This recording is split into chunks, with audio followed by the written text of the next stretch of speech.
Senhor esteja convosco. Ele está no meio de nós. Proclamação do Evangelho de Jesus Cristo, segundo Mateus. Glória a vós, Senhor.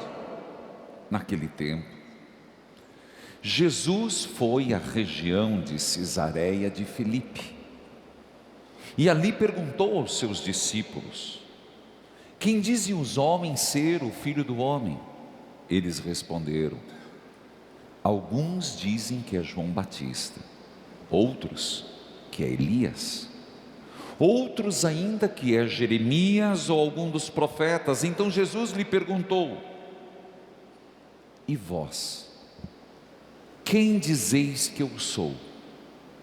Simão Pedro respondeu: tu és o Messias, o Filho do Deus vivo.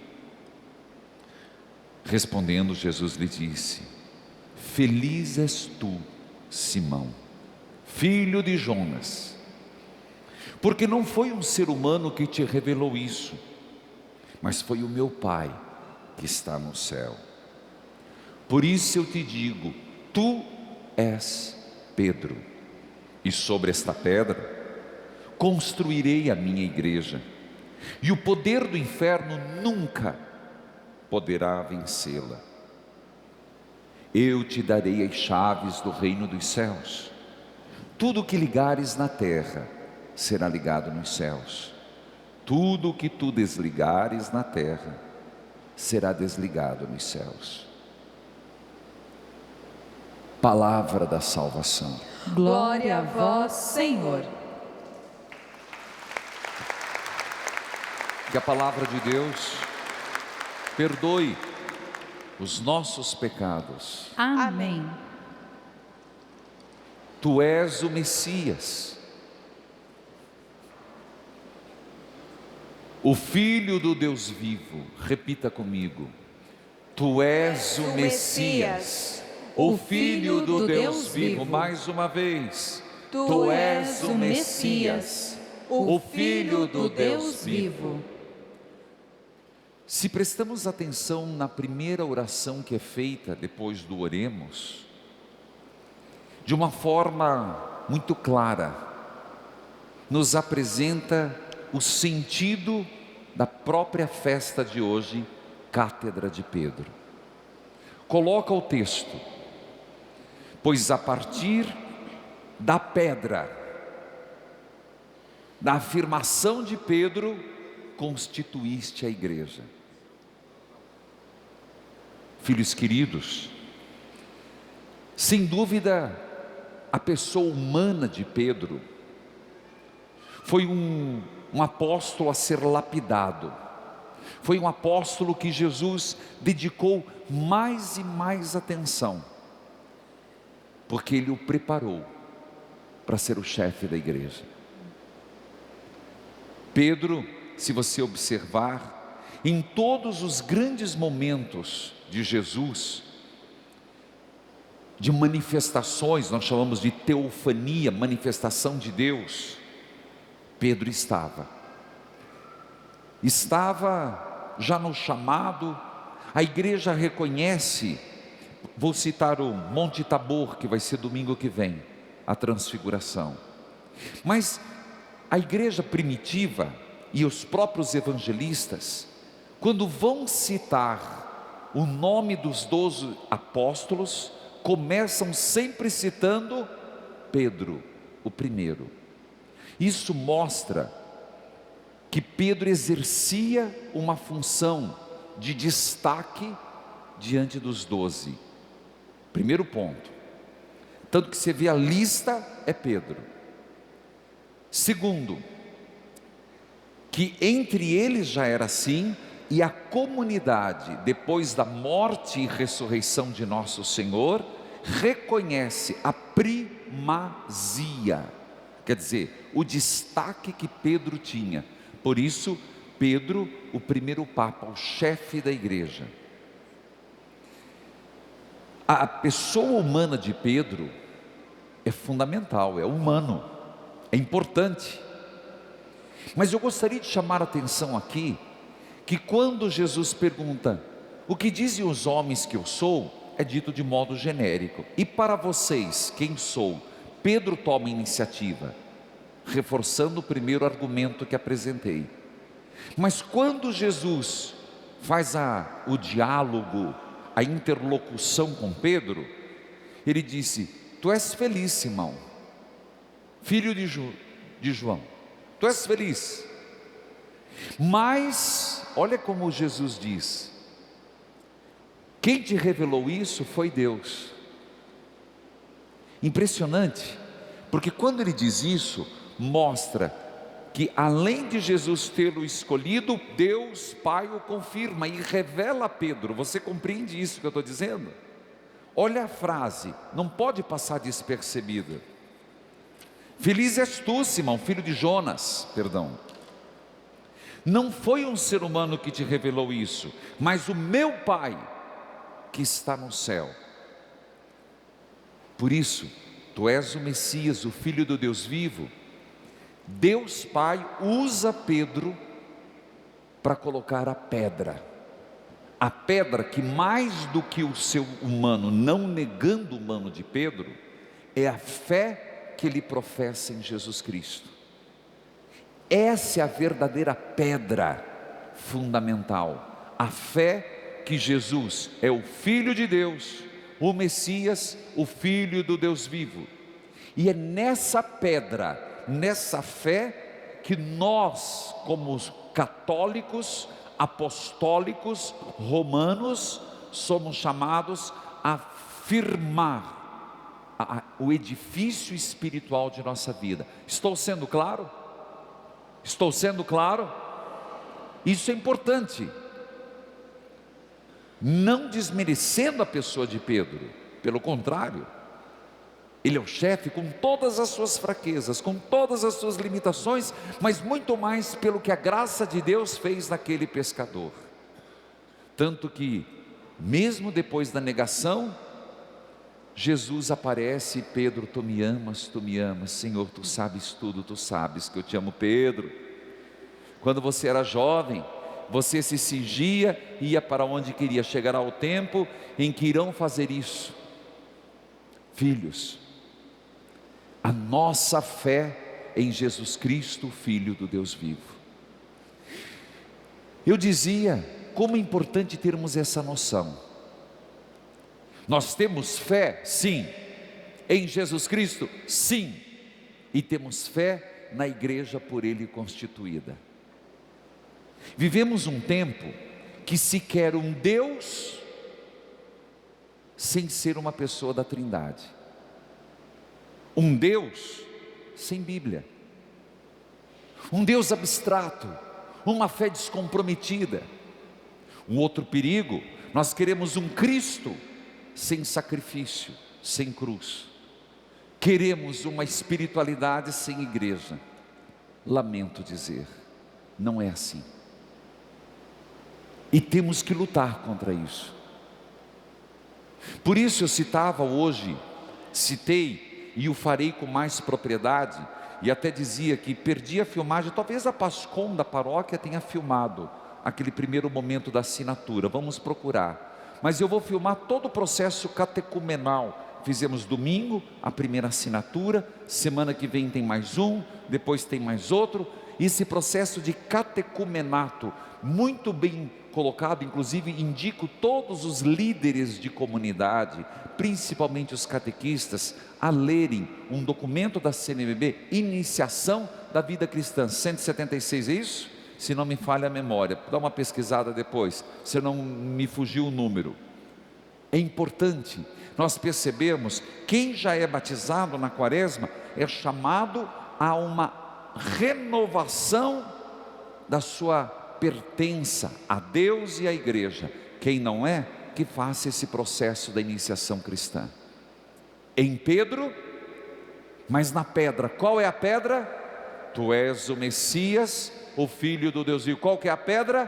Tu és o Messias, o Filho do Deus vivo. E o que tem isso a ver com cátedra?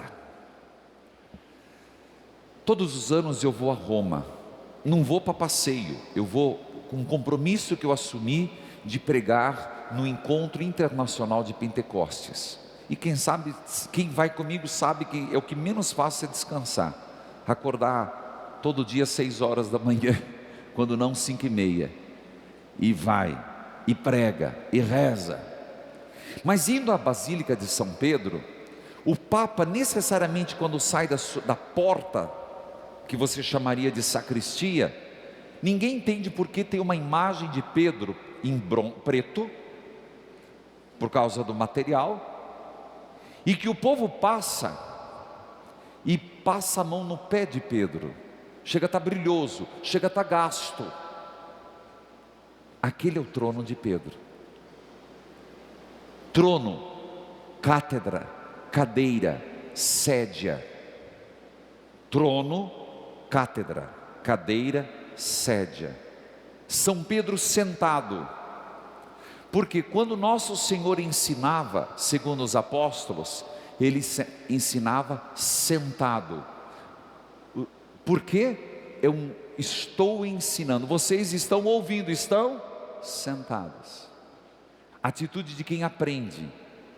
E o Papa, se você observar, o Papa Francisco, as locuções dele, ele faz de uma cadeira branca, de uma cátedra. Se você for aqui na Catedral Nossa Senhora da Luz dos Pinhais, ou você for na sua catedral da diocese, da sua diocese, certamente você vai ver uma cadeira que se distingue. Não é um cadeirão, não é um trono. Papa Francisco fez muita questão de mostrar isso. Cátedra. Aqui não é uma cátedra, porque eu não sou bispo, mas é a cátedra onde o padre senta para ensinar, para admoestar. Eu disse cátedra, sédia, cadeira, lugar onde se ensina. Então hoje parece estranho alguém ouvir falar, hoje celebramos a cátedra de Pedro. Estou celebrando a cadeira? Não, filho. Nós estamos celebrando a unidade. E aqui já vou para o quarto ponto nos meus itens. O que celebramos? A sucessão apostólica.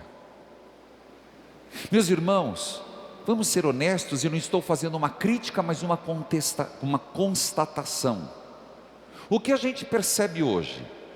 Fulano funda uma igreja, parente briga com esse, funda uma outra, parente briga com esse, funda uma outra, e vai se surgindo igrejas e igrejas, eu não estou dizendo nome, e você percebe, um barracão vazio é uma igreja em potencial, e as doutrinas vão se adaptando ao momento, com promessas, com teologia de prosperidade. Até tem gente que diz, por que a igreja não vai por esse caminho? Nós não podemos. Eu não sou dono da igreja, Dom Peruso não é dono da igreja, nenhum padre é dono da igreja, nós estamos a serviço da igreja. E se você pegar, eu vou ser bem pedagógico, Papa Francisco, Bento XVI, João Paulo II, Paulo VI, João 23, e você for Papa a Papa, você chega a São Pedro, ininterruptamente. Por isso nós somos Igreja Católica, que quer dizer universal, apostólica, romana, do rito de Roma. Então, e a primeira coisa, estamos protegidos. Primeiro, se sinta seguro. Nós estamos numa igreja que não é fruto da cabeça de um padre, de um ser humano. Nós católicos primeiro, eu me sinto seguro na igreja. Eu me sinto seguro com essa tradição milenar que remonta ao próprio nosso Senhor Jesus Cristo. Então eu me lanço sem medo. Eu não vejo do outro jeito. Alguém vê a igreja, o participar da igreja, ser católico como um fardo. Meu Deus, é um privilégio. Você se sentir seguro que morrerá Padre A, Padre B, a igreja não vai acabar. Não é como uma religião de um homem só, que quando morre vão se dividir os espólios. Você entende o que eu estou dizendo? Levanta a mão quem está entendendo. É importante, gente. Eu estou falando de forma didática, clara, para você entender a segurança que você tem. Eu vou arriscar minha vida, eu vou seguir essa igreja, porque essa igreja realmente remonta a fé em Jesus Cristo, com seus erros, com alguns equívocos, sim. Nada nega a dimensão humana do Pedro, do Bergoglio, do homem, mas a assistência do Espírito Santo. Eu não estou aqui fazendo proselitismo, eu apenas estou explicando a festa de hoje, estou explicando o sentido último de compreender esse evangelho.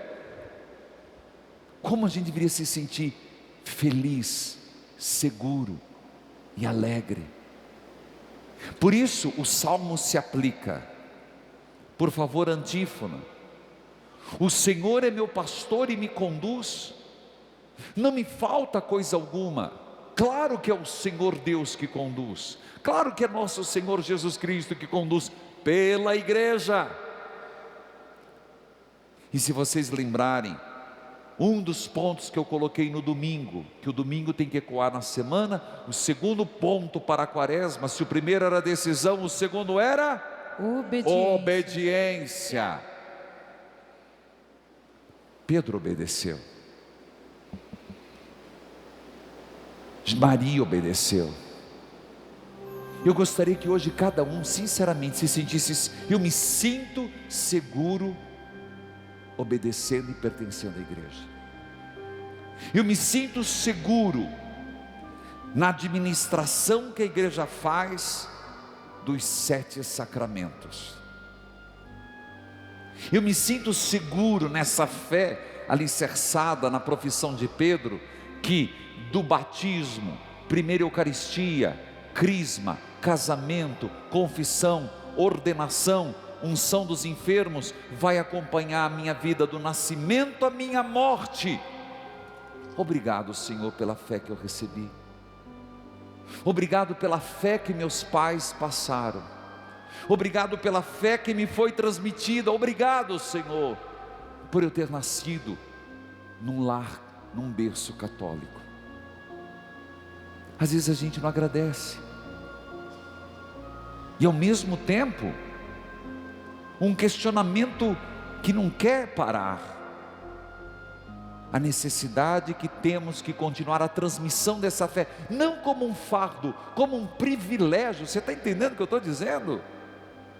Gente, uma criança crescer sem referência, uma criança ter que enfrentar o mundo do jeito que está, sem uma âncora, sem fé, sem uma presença, uma certeza do anjo da guarda, sem uma presença materna de Maria, sem um batismo.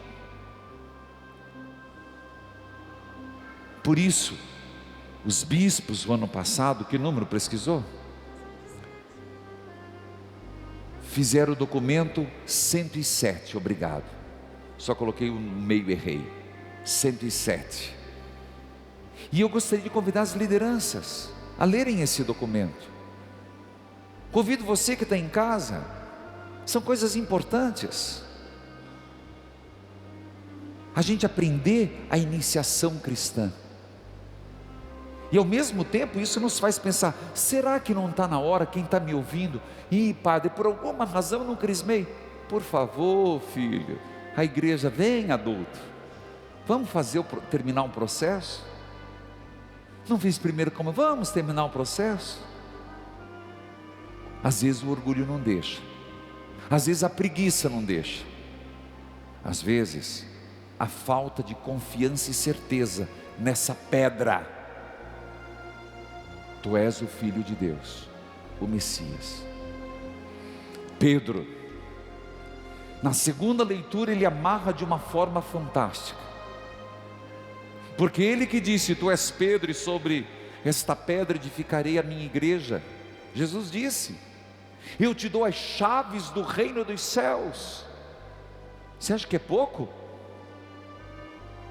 Hoje eu acabei passando, estabeleci uma comissão formada pela Giane, quem ela vai estipular. Fernando, convidei a Daniele e a Ivete para darem continuidade a um projeto do ex-votos e das relíquias. Eles se sentiram, eu dizia: olha, estou lhes entregando o que eu tenho de mais precioso hoje, não foi? E eles me diziam: meu Deus, é muita responsabilidade. Agora imagina a responsabilidade de Pedro: eu te dou a chave do reino dos céus. Você imagina para um padre, o padre Odilon como está lá, ou eu na confissão, ou um padre na confissão, saber que temos a chave do reino dos céus. Impressionante. Mas eu não confesso. Como é que fica a chave do reino dos céus? Impressionante que quando a gente dá absolvição, e por isso eu já quero dizer, não deixe lá para o final da quaresma, gente, porque no final da quaresma é muita gente. O padre diz, e isso de uma forma pesa tanto. Alguém poderia, preste atenção, ele não diz: em nome de Jesus eu te absolvo. Isso na teologia me causou muita reflexão, porque o padre, consciente da sua miséria, mas confiante na graça da Assunção, nessa sucessão apostólica diz: eu te absolvo, em nome do Pai, do Filho e do Espírito Santo. Mais do que o poder não no sentido como mandato, como autoridade, como ministro de Deus. Eu te pergunto: em alguma outra igreja você viu isso?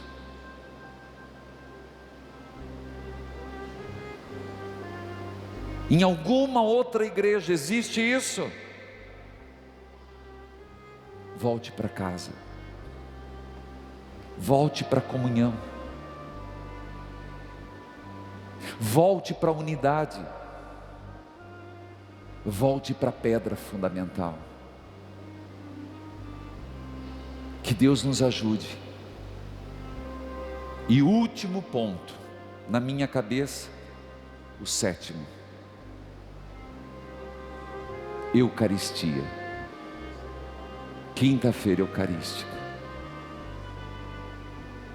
Jesus celebrou a primeira missa, a última ceia. Fazei isto em memória de mim. Pedro estava lá, os apóstolos estavam lá, e é nessa cátedra,